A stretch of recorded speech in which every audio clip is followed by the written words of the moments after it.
Bafowethu, namhlanje usuku olwaba umshophi kakhulu lapha eSoweto. Kwakuwusuku lapho ngo-2001 ku-11 April ngoLwesithathu kudlala iPirates neChiefs. So ngalolu suku bafowethu kwagcina sekwenzeka umshophi, kwavela ibhadi elenzeka lapha e-Ellis Park.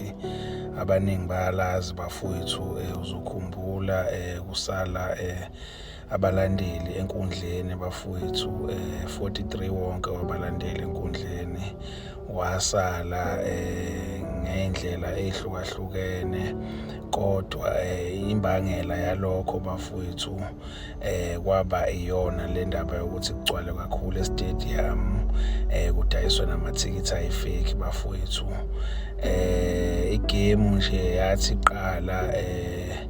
yaqala igame, iChiefs yakora kuqala mangikhumbula kahle, yase iPirates yakora futhi yakhava. Kodwa istadium sasesigcwele kakhulu bafowethu. Ellis Park ngaleso sikhathi yayilayisha abantu abawu-60,000. Kulabantu abawu-60,000 balayisha e-Ellis Park, kwagcina sekudayiseka amathikithi more than 80,000, amanye ayengomgunyathi bafowethu. Kwafika abalandeli bagcwala baphushana, kwaba nesiminyaminya esaba isiminyaminya nesibivolo ongakazi uzusibone. Kwakugcwele ngenye indlela kahle kahle, ngaphandle nangaphakathi kuphushwana kunjeya. Kwaba khona-ke bafowethu abalandeli, siyazi ukuthi abalandeli bafowethu noma singabantu nje sinezifo ey'hlukahlukene, futhi kuyenzeka uthole ukuthi unesifo noma unefobia ongayazi nawe, ongakazi uyidiscover ngenxa yokuthi awukazi ube sesimeni noma kwi-situation ezokutriggerishela leyo phobia yakho. Kunento okuthiwa i-demophobia-ke bafowethu.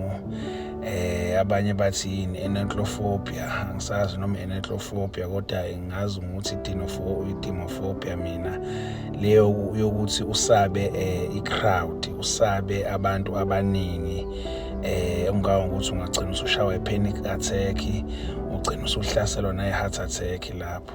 So abantu abaningi bafethu abashona ngalolu suku baba nenkinga kanjalo, izifo ehlukahlukene-ke bafowethu, ngoba indlela kwasekugcwele ngayo kwase kunesiminyaminya lesi ongakwazi ukuthi usurvive uma uwumuntu one-demophobia, noma uwumuntu one-heart attack, noma uwumuntu obuye ashodelwe i-oxygen njengalabo abane-asthma.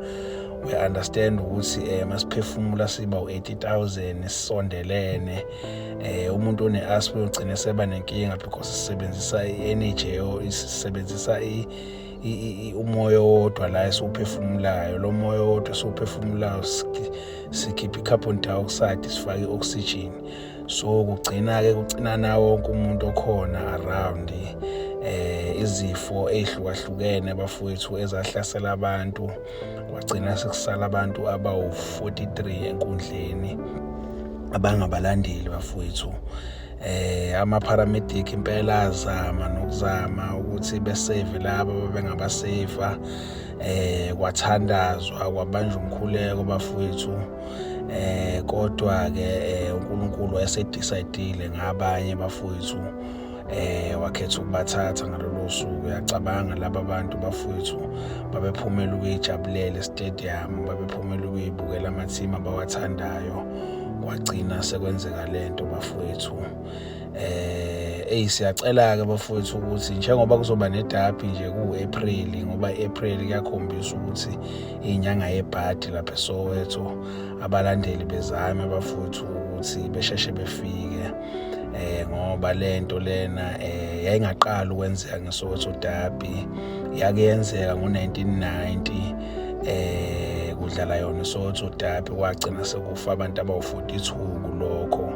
So le yenzeka ngo-2001 11 April yona yaba yibhadi kakhulu, ngoba yona yadlula nemphefumulo ewu-43 yasala nje enkundleni. Amaphoyisa-ke azama impela ngoba kwasekukhona abafuna ukuzongena egrawundini ukuze bethi ukuba relieved from i-crowd. Kodwa-ke kwayinhlanga yemukwana nomoya kulaba abawu-43 abasale enkundleni bafowethu.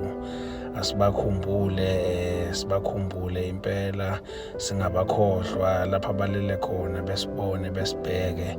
Siyabonga nangokuthi uMtawunge benokhoza bakhetha ukuthi beyokwenza iplakho laphana kwi-stadium i-Ellis Park.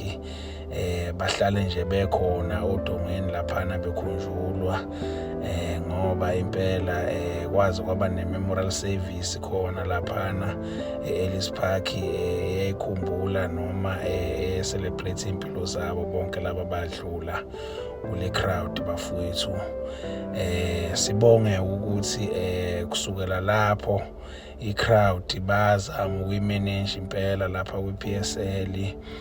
Akuphindanga kwavela loya mshophi bafowethu, akuphindanga kwavela loya mshophi, ngoba loya mshophi into yayiyibhadi esasingadinga ukuthi siphinde siyibone futhi.